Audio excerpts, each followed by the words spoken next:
어제 중국 정부가 금융 지원책을 발표한다면서 기자회견을 열었죠. 이 자리에 소위 탑3로 꼽히는 금융당국의 수장들이 총출동했습니다. 우리나라로 치면은 한국은행 총재, 경제부총리, 금융위원장이 다 같이 나와서 기자회견을 한 거나 마찬가지니까요. 무게감이 상당히 남다르다고 할 수가 있겠습니다. 그만한 이유가 있다는 뜻인데요. 어떤 이유고 과연 효과는 있을지 이런 부분들 짚어봐야 하겠죠. 중국경제 전문가입니다. 박승찬 용인대학교 중국학과 교수님 전화로 연결돼 있습니다. 교수님 나와 계십니까? 네, 반갑습니다. 예, 오랜만에 뵙습니다, 교수님. 네, 오랜만입니다. 그러게 말입니다. 네. 최근에 중국 상황이 그렇게 달라지지 않고 있고 계속적인 부진이 이어지고 있다 보니까 이렇게 연락을 요청드릴 전화 연결 요청드릴 일이 적었던 것 같은데 어제 그런데 이제 드디어 일이 생겼어요. 중국에서 합동 기자회견, 금융당국의 수장들이 총출동을 했는데 이례적이라고 봐야겠죠? 일단은 그 기자님께서 말씀하셨던 부분 하나 좀 수정을 하면 예. 어제 나왔던 분이 이제 탑3 그러니까 예. 금융당국 수장이 다 나온 건 맞습니다. 그런데 경제부총리는 아니고 예. 우리 같으면 이제 한국은행 총재 맞고요. 그러니까 중국 중앙은행인 중국 인민은행 행장, 예. 그다음에 우리의 금융감독원장에 해당되는 중국 국가금융감독관리총국국장. 예. 그다음에 이제 중국은 이제 이 증권하고 은행 보험을 또 나누거든요. 별도의 관리 감독 기구가 있습니다. 그래서 증권 관리 감독 이제 주임, 그러니까 세계 수장이 다 나왔다라고 보시는 게 맞고요. 제 시간이 부족했습니다. 예. 네네네. 그래서 하고 일단은 이 지금 상황이 그만큼 안 좋다는 이야기 분명히 맞고요. 네. 기존의 재정 정책으로 지금 돈을 쓰고 있는데 잘 안 먹힌다라는 거죠. 그래서 이제 통화 정책도 계속 해오고 있는데 시장에서 자꾸 이제 바라고 있기 때문에 어느 정도 시그널을 보내줬고 특히 이제 지준율, 지급증 비율을 이제 인하 부분들을 하면서 좀 본격화하겠다라고 보여지는데 이렇게 하게 된 배경은 일단은 지난 8월이죠. 8월도 제조 PMI도 여전히 경기 위축 국면이고요. 특히 지금 중국 정부가 지금 유심 있게 보고 있는 게 바로 이제 실업률인데. 그렇죠. 예. 8월달 같은 경우도 이 도시 지역 그러니까 16세, 24세 이 청년 실업률 같은 경우도 전월 대비 또 올랐어요. 그러니까 이제 1.7%포인트 올랐기 때문에 지금 한 18.8%. 네, 거의 20%더라고요. 그렇죠. 실상은 있지만 실상은 더 되겠죠. 예. 네, 그러니까 인행상이 안 좋기 때문에 지금 이게 총출동했다. 그래서 이번에 패키지라고 유동성 패키지라고 보는데 지준율 인하 아직 구체하지는 않았지만 정책 금리나 주담대 금리나 주택계약금 비율 조정 등등의 이런 여러 가지 이제 보따리를 풀어보겠다라고 이제 시장에 시그널을 던지기 시작했죠. 청년 실업률 18.8% 나왔는데 중국 통계의 어떤 특징 같은 걸 고려해 보면 그보다 훨씬 더 높지 않을까. 그래서 상황이 훨씬 더 안 좋을 것 같긴 한데 그래서 지준율을 0.5% 이렇게 낮춰가지고 장기 유동성 1조 위안을 공급하겠다. 지준율이라는 게 뭡니까? 많은 분들이 중국 경제 이해할 때 많이 이제 또 혼동스러워 하실 텐데 이 중국 통화 정책을 이해할 때 반드시 알아야 될 게 지금 이제 지준율, 즉 지급 준비율이라는 겁니다. 이제 이게 어떤 거냐면 시중의 상업은행이 갖고 있는 예금 중에서 일정 비율을 그러니까 인민은행이죠. 중앙은행에 의무적으로 적립하는 비율을 말합니다. 그러니까 중앙은행이 지준율을 올리면 시중은행이 중앙은행에 적립할 돈이 많아지니까 그만큼 시중의 돈은 줄어들고 시중을 낮추면 그만큼 적립할 돈이 적으니까 시중에 풀 수 있는 돈의 양, 즉 유동성이 많아진다는 거죠. 그래서 지준율 인하라는 것은 이 꼴을 시장 유동성을 공고를 하겠다라고 이해하시면 됩니다. 알겠습니다. 여기에 더해서 LPR 같은 것들, 대출 우대금리, 우리나라로 치면은 기준금리에 가까울 것 같은데 이런 중단기 정책금리들도 인하할 예정이다라는 방침을 밝혔죠. 그 LPR 말고 다른 것들도 포함이 돼 있습니까? 그렇습니다. 이게 많은데 지금 이제 중국이 이야기를 할 때 여러 가지 이제 중단기 이제 정책 금리를 이야기를 하는데 첫 번째가 이제 단기 정책 금리 부분들도 이번에 다 포함되어 있습니다. 이게 이제 우리가 조금 이제 어려울 수도 있는데 역한매 조건부 채권이라는 겁니다. 아이고 어렵다.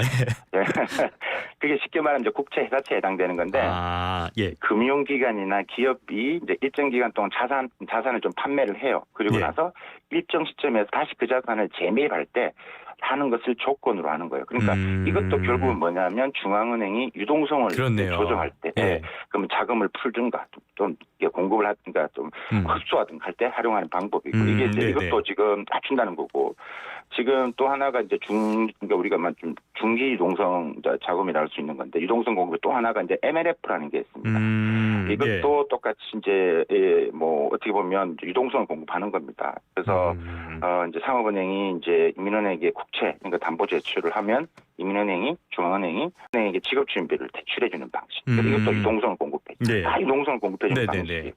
그다음에 이제 기자님이 말씀하셨던 이제 우리 기준금리에 해당되는 이제 1년물 LPR 그다음에 5년물 1년물은 보통 이제 일반 대출을 이야기하는 거고요. 이제 5년물이 주택담보대출인데 이것도 이제 하는데 이게 지금 지난 7월달에 0.1% 인하를 했거든요. 예. 1년물도. 근데 지금 이제 아직까지는 지금 시기를 지금 구체하지는 않았습니다만은 아마 또 이제 가능성이 높아 보이긴 하다. 이렇게 전반적인 패키지가 지금 다 유동성을 공급하는 방향으로 시장에 돈을 풀겠다는 방향으로 지금 뭐 핵심을 그렇게 이해를 하시면 될 것 같습니다. 근데 조금 이해가 안 되는 게 이렇게 상황이 안 좋고 그러면은 금리를 인하를 하면 되지 왜 인하할 예정이라는 거예요? 왜 이번에 동결했다는 겁니까? 그게 이제 우리가 미국의 B컷 단행할 때도 이제 대부분의 분들은 중국이 이제 같이 인하를 할 것이다. 그러니까요. 금리 동결을 했잖아요. 예. 근데 사실 저희들 입장에서 봐서는 또 안 할 거에 저는 좀 가능성 높게 보는 이유가 한 3가지 이유가 있습니다. 예. 미국이 B컷을 단행할 때 중국 입장에서는 땡큐였죠. 그렇죠. 고마웠죠. 여력이 생기니까. 그렇죠. 그러니까 달러 강세, 위안화 약세. 그래서 중국 내 자금이 유출되고 증시가 지금 하락하고 있으니까. 그러니까 이제 그런 부분이었는데 그럼 그때 왜 안 했느냐? 그게 3가지요. 왜 그때 안 하고 지금 하느냐? 네. 일단은 3가지인데 첫 번째가 일단 제가 말씀드렸다시피 7월 달에 이미 이제 5년물 LPR을 맞췄습니다. 0.1%포인트. 일단 시간차가 있기 때문에 조금 더 두고 보자라는 것들. 내린 지 얼마 안 됐다. 네, 그렇지. 두고 보자라는 것들 좀 있고 두 번째가 이게 너무 풀면 은행권 재무 상태가 좀 불안정할 수도 있기 때문에 그것도 좀 고려 인수로 들어가고요. 또 하나가 이제 세 번째가 이제 자금 유출이죠. 위안화 가치 하락 말씀드렸다시피 그러니까 위안화 약세 부분도 있기 때문에 이런 3가지 정도 이유로 그때 이제 하지를 않았고 지금 이제 시기를 지금 조정을 하는 거죠. 알겠습니다. 통화 정책이라는 게 워낙 예민한 문제이기 때문에 이렇게 결정을 한 것 같은데 그러면 결국에 문제가 되는 거는 지금 중국 경제가 정말 안 좋다는 이야기가 되는 거잖아요. 그러니까 이런 대책들이 나온 걸 텐데 부동산과 내수 모두 다 안 좋고 무너져 내리고 있다 이런 평가가 나오는데 부동산 상황은 여전히 안 좋고 뭐 개선될 여지가 없는 겁니까? 이게 좀 시간이 걸립니다. 예. 시간이 걸리고요. 지금 핵심이 지금 다 이제 부동산과 내수, 소비를 좀 보고 있는 게 맞습니다. 근데 이걸 관통하는 게 뭐냐면 결국은 이 소비자들이 돈이 있어야지 소비를 할 거고 부동산은 구매를 할 거 아니겠어요? 그렇죠. 그러면 중국 소비자들이 지금 그러니까 중국인들이 했을 때 실물 자산이라고 하는 그러니까 실물자산이랑 부동산 가격이 다 지금 베이징 상하이도 지금 20% 가까이 지금 떨어진 상태이기 때문에 뭐 3, 4선은 심한 것은 정말 뭐 지역마다 다릅니다. 정말 반토막이 난 경우도 있고 그러니까 실물자산이 떨어졌고 또 금융자산인 증시가 좀 또 여전히 안 좋거든요. 중국 증시가 2021년 고점 대비 그러니까 지난 3년 한 5조 달러 정도 증발했습니다. 그러니까 이제 이 실물자산과 금융자산이 다 지금 떨어지는데 소비자들은 이렇게 이야기했죠. 아니 우리 보고 무슨 소비를 하라고 그래요. 지금 내가 갖고 있는 자산이 지금 뭐 다 떨어졌는데 때문에 중국 소비자들은 이번에 지금 패키지 정책에서 지금 금리나 지준율을 지금 우리가 이야기를 했는데 더 관심을 가졌던 것은 아마 부동산은 시간이 걸릴 거야라고 생각하는데 주식시장의 대책에서 관심을 두고 있다라는 겁니다. 그래서 이번에 제가 증권감독관리위원 주임 나왔다고 말씀드렸잖아요. 근데 그분 입에서 어떤 이야기가 나오느냐. 그러니까 아니나 다를까 여러 가지 좀 얘기가 나왔습니다. 그래서 증시를 부양하기 위한. 그래서 뭐 증권사나 기금사, 보험사가 중앙은행 유동성을 좀 활용을 해서 주식을 사도록. 그래서 약 한 95조 원 정도를 좀 규모를 설정을 하고 또 하나 이제 우리 또 한 57조 정도 규모의 또 특별 재대출 같은 걸 신설을 해서 상장사하고 그다음 주요 지주의 이 자사주 매입을 하고 지분을 확대하도록 이렇게 이제 자꾸 이제 이 시그널을 줬죠. 그러니까 지금 발표하고 나서 지금 상하이 종합지수도 지금 하루 만에 한 4% 이상 상승했고요. 네네. 그다음에 뭐 CSI 300 지수죠. 선전 상하이 시가총액 300개 종목으로 구성된 이 CSI 300 지수도 전날 대비 한 4.4% 이상 급등을 했죠. 그래서 관심은 일단은 이 실물자산보다는 금융자산이 빨리 오르기를 바라는 게 크다. 중국에 지금 주식 투자하는 사람이 2억 명이 넘습니다. 그래서 주식시장을 좀 부양할 필요가 있다. 어쨌건 네. 지금 상황을 보면은 자산 가격이 안 좋고 실업률은 오르고 그렇기 때문에 소비를 하라고 해도 쓸 돈은 없고 이런 상황인 맞습니다. 셈이잖아요. 그렇게 네. 되면은 이런 정책들, 시장의 유동성을 푸는 정책들을 한다고 했을 때 이게 중국 정부가 원하는 만큼 효과가 날 수가 있겠습니까? 저는 아주 부정적으로 좀 보고 있는 편입니다. 예. 이게 시기적으로 좀 어려움이 있고 일단 가장 중요한 게 말씀드렸다시피 지금 코로나를 겪으면서 그다음에 중국 경제가 침체되고 그다음에 미중 간의 충돌이 더 심화되면서 네네. 많은 이제 중국인들의 생각에는 산불이 있다, 여전히 있다, 불신, 정책에 대한 불신, 그다음에 내가 예. 앞으로 직장에서 어떻게 될지 모른다라는 회사가 자꾸 이제 문을 닫을 경우 내가 일자리를 잃어버릴 수 있다라는 불안감, 경제에 대한 불확실성 이게 있기 때문에 자꾸 돈을 안 쓰고 저축을 하는 거죠. 그래서 은행에서 잠자는 돈이 2억 5천조가 지금 넘어가고 또 넘어가는 실제로 거고. 저축률도 오르고 있습니까? 그렇습니다. 여전히 지금 조금 좋아지긴 했지만 예. 실제 중국 정부가 원하는 경제 낙수효과가 큰 여러 가지 자동차나 부동산이나 뭐 자동차, 부동산, 뭐 그다음 가구 이런 식의 돈으로 안 흘러가고 다 이제 요식업 형태로 지금은 나오기 때문에 크지가 않은 것들이죠. 예. 그래서 제가 관심 있게 보는 게 바로 이제 중국의 소비자 심리 지수거든요. 예. 근데 이게 중요한 거예요. 그래서 지금 중국 이 부동산 이 매매 거래 지금 하락하는 것과 중국 소비자 심리 지수가 거의 지금 같이 움직입니다. 실제로 그러니까 많은 연관성이 있나 봐요. 그러니까요. 예. 그 심리 지수가 지금 돌아오지 않는 이상은 이런 정책들이 단기적으로는 못 될 수 있겠지만 이게 중장기적으로는 조금 시간이 필요하다라고 보여지고요. 뭐 재밌는 이야기를 하나 더 말씀드리면 요즘 중국 젊은이들 사이에서 뭐 커뮤니티가 어떤 게 만들어지고 있냐면 뭐 중국에서는 이것을 이제 뭐 저축 다즈라는 표현을 쓰는데 예. 쉽게 말하면 여러 명이 이 저축을 돈을 모아야지 우리가 이것을 극복할 수 있어. 그래서 여러 명이 저축 목표를 공유하고 서로 충동 구매하지 말자. 예. 이런 거 서로가 노하우를 공유하는 이런 SNS를 통해서 하는 것들이 퍼져나가고 있거든요. 예. 그래서 이런 것들을 보더라도 그러니까 이제 이런 하기 위해서 정부가 계속 지금 시그널을 보내고 있는데 단기적으로는 모르겠지만 중장기적으로 조금 시간이 지금 필요해 보인다라는 게 개인적인 생각입니다. 자본주의 같은 구조에서 저축률이 오른다는 거 어떻게 보면 좋아 보일 수 있지만은 사실 돈이 안 돈다는 얘기이기 때문에 굉장히 위험할 수 있는 그런 부분인데요. 그렇다면은 뭐 보완책 이게 단기적인 보완책들도 있겠지만 어떤 구조적인 변화를 꾀해야 된다 이런 뜻으로 봐야 되는 겁니까? 그렇죠. 이게 지금 보완책 부분에 있어서도 지금 중국 정부가 지금 소비 심리 회복을 위해서 계속 내수 소비를 진작하는 정책을 하고 있거든요. 그런데 이게 대한 지금은 큰 뭐 하고 있지만 하반기에도 계속 그렇게 할 것으로 보여지고요. 지금 뭐 하반기에 또 한 차례 또 지준율 인하한다고 이번에 인민은행 행정도 기자회견에서 이야기를 했어요.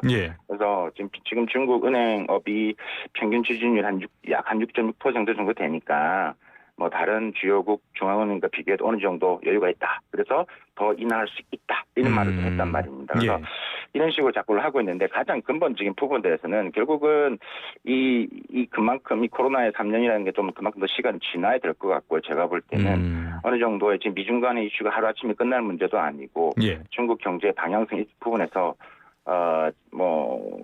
좀 시간적인 부분에서는 뭐 한 2, 3년 정도는 계속 어려운 시기. 그렇다라고 경제 성장률이 제가 볼 때 5% 정부가 이야기하는 부분에 어느 정도 근접성까지 그러니까 4.7, 4.78%까지는 뭐 중국 정부가 만들어낼 겁니다. 그것은 당연하죠. 그런 실험 1%의 성장률이라는 것은 중국에서 일자리 한 200만 개를 이야기하는 거기 때문에 고용개수가.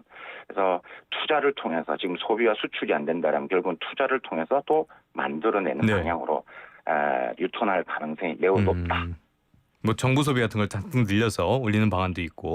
그렇습니다. 단기적인 성장률도 성장률이지만은 지금 같은 상황에서는 어떤 구조개혁 같은 게 없다면은 중국이 더 성장을 할 수 있을 것인가 이 부분에 대한 의구심도 많거든요. 이른바 중진국의 함정에 걸려 있다. 그래서 선진국으로 점퍼업하기 어려울 것이다. 이런 전망에 대해서는 교수님은 어떻게 평가하십니까?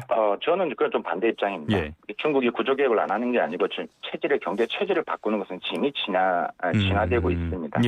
중국이 우리가 이야기하는 우리가 경제 성장률 이야기할 때 요소 생산성을 항상 이야기를 합니다. 그러니까 과거에 토지나 저렴한 인건비, 노동 그러니까 이런 부분의 성장률이 아니라 중국이 그러니까 이런 기술 혁신을 통한 요소 생산성을 높이는 방향으로 계속 가고 있고요. 그래서 우리가 지금 중국 경제의 어려운 점도 이야기를 하지만 뭐 최근 여러 기사에도 나왔지만 이 중국의 이는 제조 혁신이 매우 빨라지고 있거든요. 아하. 그래서 지금 우리나라 지금 제조업이 사실 좀 어려움을 겪고 있는 것도 사실이고 예. 저는 개인적으로 더 심화될 것으로 좀 보고 있습니다. 그래서 이 중국이 이런 구조개혁을 이게 단기간 아니지만 중장기적으로 경제 성장률의 방향성이라든가 그다음에 이 체질을 바꾸기 위한 것들은 이미 시작이 됐다. 그래서 기존에 지금 갖고 있는 성장의 이 방식 단순한 제조가 아니라 전통 제조, 스마트 제조로 가고 서비스업도를 더 확장시키는 부분에 있어서의 방향으로 지금 뭐 구조개혁은 진행이 이미 제가 볼 때는 3, 4년 시작됐다라고 이제 말씀드릴 수 있을 것 같습니다. 하긴 이제는 싸서만 팔리는 제품이 중국산 제품은 아니게 됐으니까요. 당장은 그렇습니다. 중국이 어렵다고 해도 중장기적으로는 여전히 우리가 방심해서는 안 되는 경쟁 상대라고 봐야 될 것 같습니다. 지금까지 박승찬 용인대학교 중국학과 교수님과 함께 중국 경제 이야기 그리고 부양책에 대한 평가까지 해봤습니다. 교수님 오늘 말씀 고맙습니다. 감사합니다.